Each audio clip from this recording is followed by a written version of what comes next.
Saudaraku, longsor kembali terjadi di lintasan Terangun Kabupaten Gayo Luas menuju Babah Rot, Aceh Barat Daya.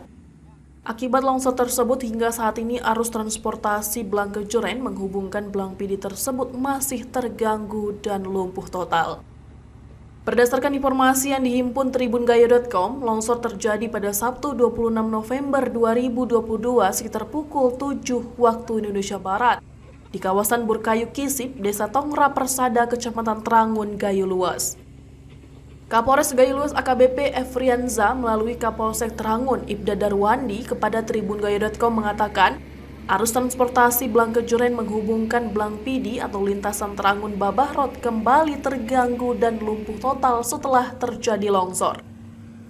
Kapolsek mengaku longsor yang terjadi kali ini di kawasan Burkayu Kisip tersebut cukup parah dibandingkan dengan longsor yang sempat terjadi sebelumnya di lintasan Terangun Babah Rot tersebut.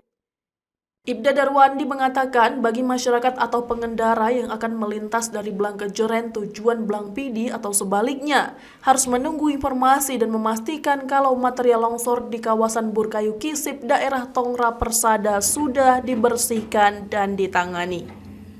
Dari Gayo Luas, Rasidan, Tribun Gayo.